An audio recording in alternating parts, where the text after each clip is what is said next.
Sink in with an open mind and an eye for the curious and strange. Come, let go with me.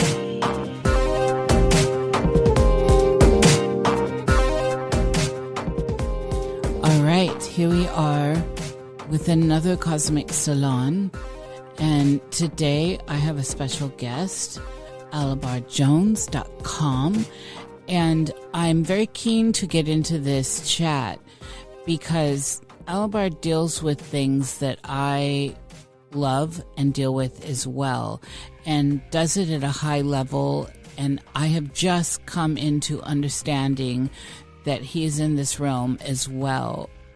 I have had a few requests to be in a conversation with him, and so it is just wonderful to be in here. I want to read off of something from his website, AlobarJones.com, and this is regarding mental health. So here we go. The truth is that all mental health issues are the result of demonic interference. This is the reason that conventional treatments like rehab and medication yield unsatisfactory results. They are working from the wrong base paradigm. They are almost unaware.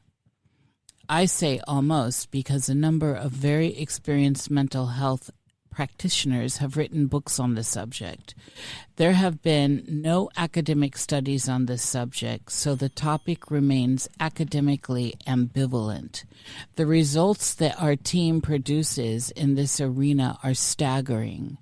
I work together with some incredible practitioners. I am blessed to be working with them. We get results that most professionals could only dream of. We know what we are doing. We are very good, and we are leaders in this field.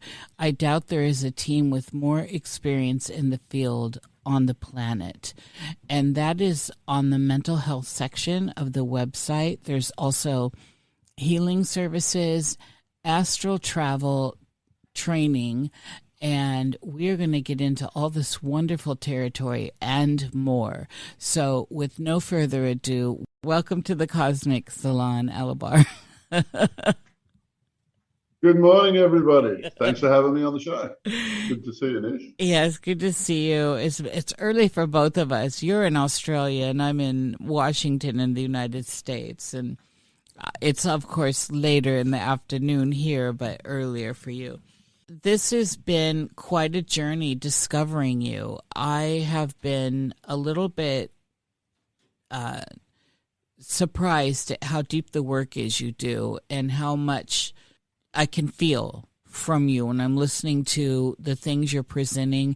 And it was right in this transition of you needing to leave because there was some dramatic stuff going on.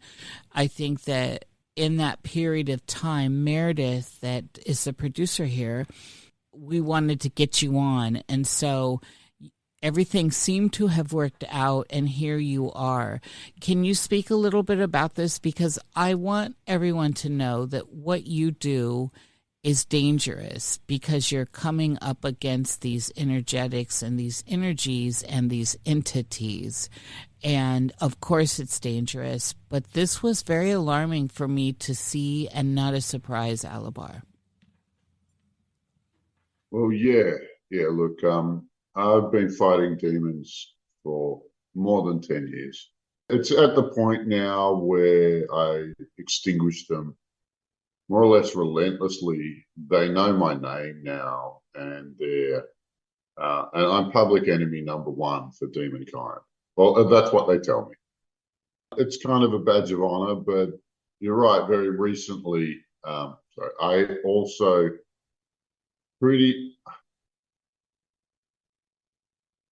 there's not much ambivalence left when I say that the rulership caste of our world is acting on behalf of demonkind. They're not acting on behalf of humankind.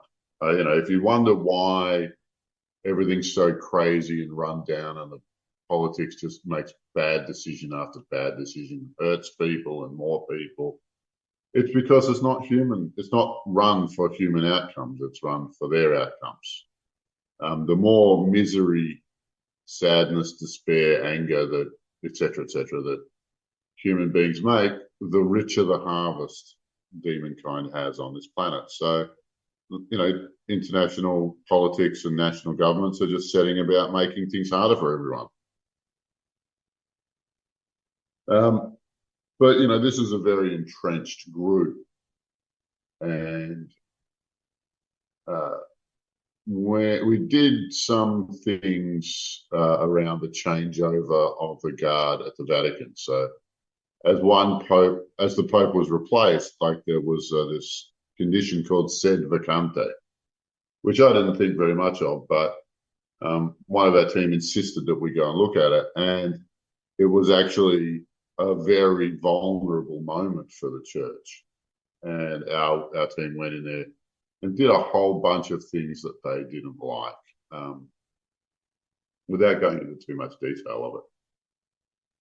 And, a couple of days later, for the first time, they came looking for us.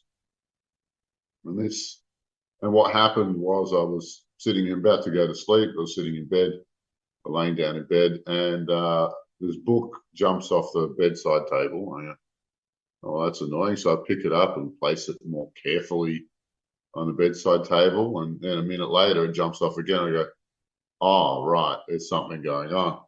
And I tune in, and one of our Astral friends says, you got to go.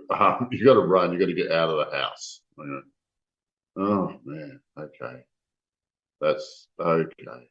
Yeah, that's shocking. And then my wife and I packed up in 20 minutes and spent a week camping, an impromptu camping trip, because we went off grid. It was freaky, but I was able to get a message. I didn't take my electronics with me, but I was able to get a message off to someone in the team, and they went off and did a whole bunch of nasty things to those men in black, and so did I. But they did most of the cleanup, and then after about a week, it was okay to come back. There was nobody interested in us. There were no records relevant to us. We didn't exist in that. We were removed. Our file was removed from the building. We'll put it that way.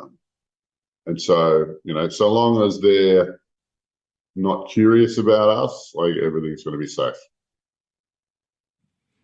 I'm interjecting here because I had done a viewing. I went to Vatican City myself, and the audience here will know because I've told this story in the speakeasy, which is what behind the door is more in private. And I was stunned by the experience. So I don't know why I thought I could just saunter in. But I sure did, and I found myself dealing with very strong entities there, very astute guardians, and they threw me into this kind of dungeon under a gate.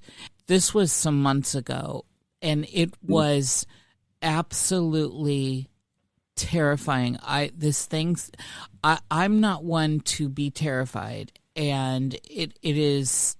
I'm well learned in this. I'm well skilled, and this was one of the pinnacles in my life of dealing with something so dark. And in this place down under the ground, there were robes and there's clothing of children. There were robes of clerics in there. It was just remnants of people. And I'm looking around, and they had these high-level guardians had closed the gate, and were closing it, I should say. We're closing it. And I knew I was in deep trouble. I could feel this presence coming up from behind me. And I'll just, suffice it to say, I tried so hard to get out. I tried to say some things that I thought might work to get that thing off of me. It was coming closer, and the thing I thought would work did not work, and then the other thing did work. And the thing that worked was I called on the Holy Divine Mother, which I'm really in line with. And that somehow gave me a pathway out. I did go back with a friend I work with, and we do a monthly we call it a seesaw session, where we do some work and look at stuff. And I went back with him. His name's Jake Vanek. And we were able to get more information from the outside, basically. And so what happened, and why I'm saying this to you now, is one of the people that knows I'm having this chat with you today sent me one of your reels, and you were talking about this, and it was almost verbatim what I had experienced. And I thought,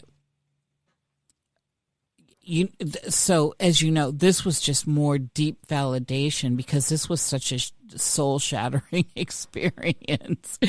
And I saw it today. Like this morning, someone sent this and said, Seesaw, that's the sessions we do. And so I'm so glad to hear that everything was good with you. I had a rough spell of it afterwards, and know better now than to just kind of saunter into something like that. I don't know what I was thinking, that I could easily just get in. They wouldn't have their psychic assassins and the firewall they have there. This was a naivete in my own, I don't know. But don't beat yourself up. Everybody's done it. Everybody who flies these kind of missions is at some point they go, yeah, the Vatican could use a wash. Let's go clean that up, and come back with a slap. Like it's and our teams have attacked it many times over the years, and it's had defenses that I really didn't understand, because like a day later, it's like a bouncy castle. Yes. You knock it over, and a day later, it's standing up again. Right, okay. what do we do about that? Yeah, which is why I wasn't really interested. But this thing said vacante, was a real vulnerability in that we did lasting damage over there. I'm so glad to hear that. Yeah. I really just went in to see. I like to get intel, and I like to move around pretty silently. That's my skill, is getting intel. I always have a great cloak around me of invisibility. I use, mirrors and all this stuff. And I was so surprised to find myself in that position, because it's a very rare position to be in. To be trapped in an enemy stronghold, yeah. At the Vatican. Well, what made it even more compelling is when they did the gate openings. The gate that they threw me in was right there under the altar. Like the actual, I had described it in my seesaw session, and then when I saw it, I was so stunned, because it was exactly that gate. It had, it was it's that one under the altar with like the metal gate, and then there was stone. Did you find the beast? It shook me to the bone. It was more powerful. I'm very strong, but this shook me up, Alobar. This really took me 6 weeks easily to kind of get the shakes off. It was a powerful, scary demon, and it was clearly well fed. Yeah. Like underneath the Vatican, they have, I'm going to call it a monster, because I've heard it called the dragon. It's not exactly a demon either, but it's nobody's ever seen anything like it. Yeah, and it's a living animal. Like they feed it fresh meat. Yes, yes, and its energy. And there's a group of monks or whatever they are who wear all red when they service this animal. Yes. I don't even know what to call it. and they're siphoning the energy from this animal. There's an exchange there, but nobody wants to get caught out being alone in the room with the damn thing. I saw lots of red robes, so it looks like some of Yeah. them didn't fare well. Yeah. Don't cross the line. Yeah. Yeah, that's in my file that I shared. It is, and that's why I think you just validated something for me because I couldn't really classify it. I didn't know it had a real physical presence, and so it wasn't. Yeah. It felt physical, but it also is very supernatural. So it's got a charged electrical field around it, and it's grotesque. And that's Yeah. where I think of demon is this grotesqueness, even though we both know that demons can be very well presented as well. But this was, Well, yeah. Well, look, demons to stay on the earth plane need a lot of blood. Like they need it like a continuous feed of blood in order to stay there. But I think that this animal, well, our read on it is that this being is the agent of the owner of Earth. Right? Earth has title deeds, believe it or not. If you ever saw that movie, Jupiter Ascending, right? yes. That's what they're talking about. And it's funny, like our team has had lots and lots and lots of military successes. Like we go in and punch holes in things, we decimate populations of demons. Like we're bad news as far as they're concerned. But um, lately we've been getting into the legal side of Mm, it because and what we're finding is that the pen is mightier than the sword. yes. And this is just a handful of weeks ago, but through that revelation, like we were looking for the title deeds of Earth, we'd found odd documents, like little subcontracts that gave this or that monster the right to do this or that on Earth. But that particular monster is there to give instructions to the Pope, who is apparently the leader of Earth, or the number one guy, the trustee for all of the things that Earth is and has, and for all the people, all the lands, and all the souls. And that trustee is instructed by this monster. The real owner, but through this, we were able to find off-world. We found the guy who had the multi-dimensional, multi-timeline final title deeds for the planet Earth, and we took him to a courtroom of the sun and the Earth, and we found and the court and the sun as the judge found that the title deeds were acquired through deception, and that all of the subsequent contracts were abusive and went against free will. So we're able to recover Earth's title deeds and give them back to Gaia. And so it undermines the paper presence of every demon and most of the off-worlders who are on Earth. Now,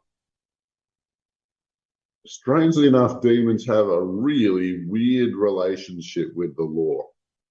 And we still have some question marks over it. Like we're still wondering, why?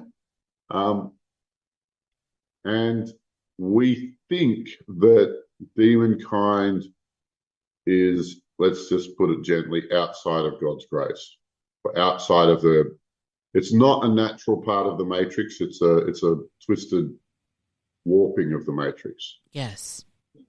And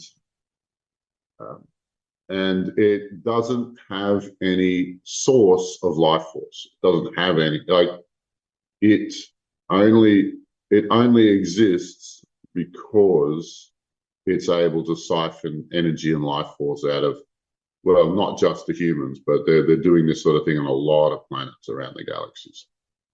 Um, and in order to do that, they depend on contracts. So, whatever kind of agreement they have, like the end result is they siphon your life force, and just think like when you're in your deepest, darkest despair after a breakup or something like that, or when somebody you know and love dies, then you go into a really deep funk. Well, you're going into those funky dimensions, those horrible feelings. They're a dimension, and sometimes you'll meet somebody there.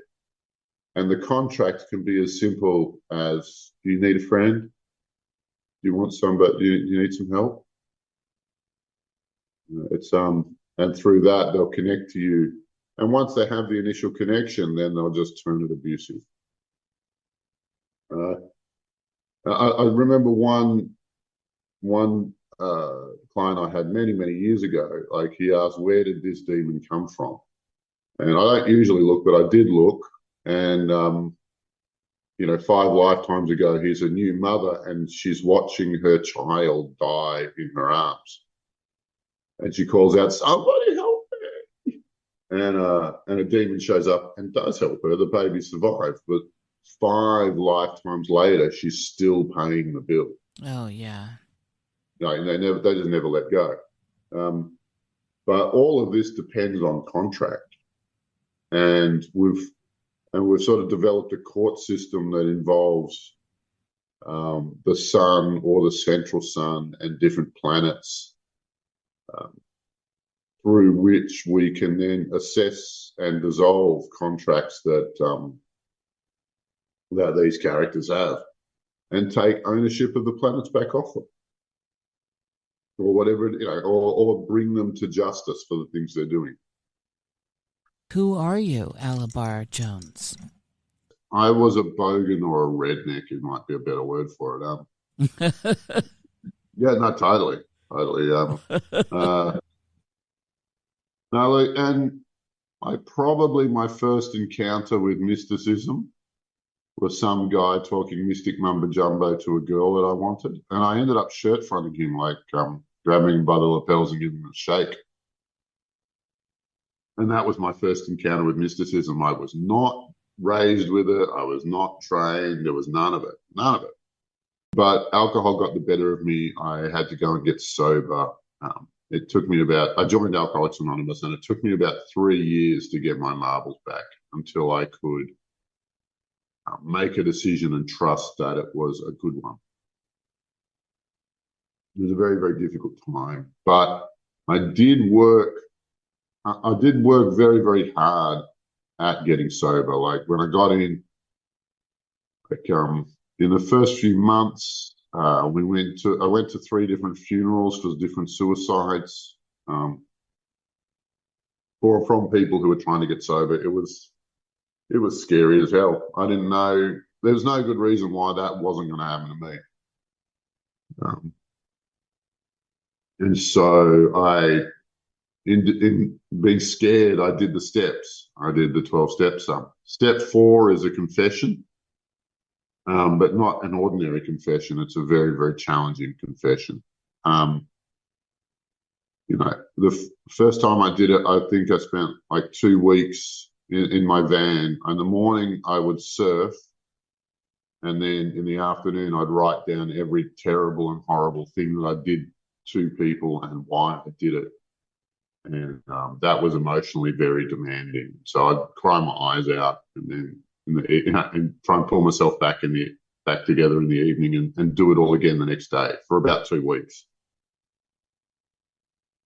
But afterwards, like, the storm in my head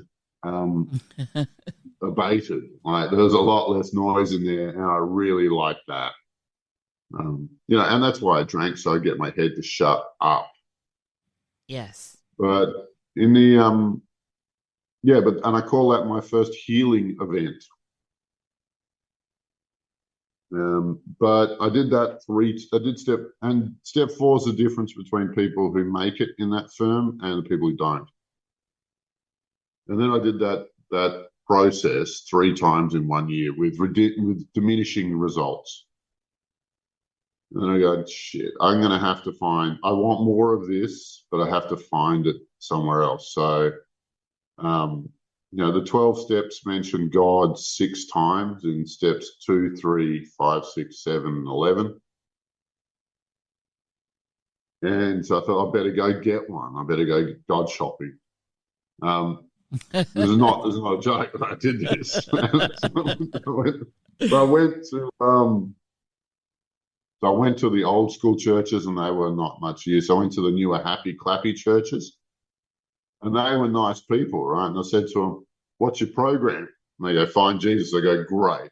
I want a mentor. I want some books to read about it. I want step-by-step instructions, so that when I reach out to Jesus, I know that I'm not just talking to the wind." And they looked at me like I had 2 heads. They didn't know what to make of that. So I wasn't going to be their guinea pig. So I left. And then I went and hung out with the Buddhists. And the Buddhists have something, and I learned their breath meditations. I learned their stillness meditations. And I went off to, to some weekend retreats with them and all that. So it was nice. But, they weren't going to show you the really cool astral projection stuff until, you'd been with them for 5 years and you got to put on the orange robe. So we ended up leaving them. And the hippies, they just wanted money. So I don't know. Yeah, you'll give you a go. It'll be all right. It's ironic. Yeah, totally. And so I did this course in theta healing. And it paid dividends in personality reprogramming. It's just reprogramming myself so that I wasn't such a lunatic. And so then, and I really enjoyed that. And then I did the next course and the next course. And in the next course, they showed us Klingon spirits. They showed us demons, right? I thought, oh, okay. And I was covered in them. I thought, this is really interesting. This is, this is cool. So I went, they didn't show us how to deal with them because, when I offered the instructor some more money to teach me privately, she didn't know. And this was my first real encounter with hippie waffle, right? They leave when they're ready to leave. Yeah, no, that's just weak, mate.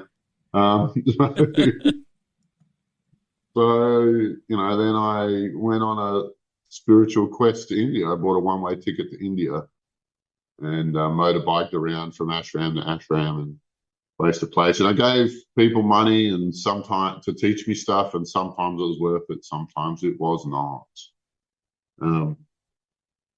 But that's India. I did go to an exorcism temple over in India. Oh, wow. And they'd pull the demons off one person, and then the demon would sort of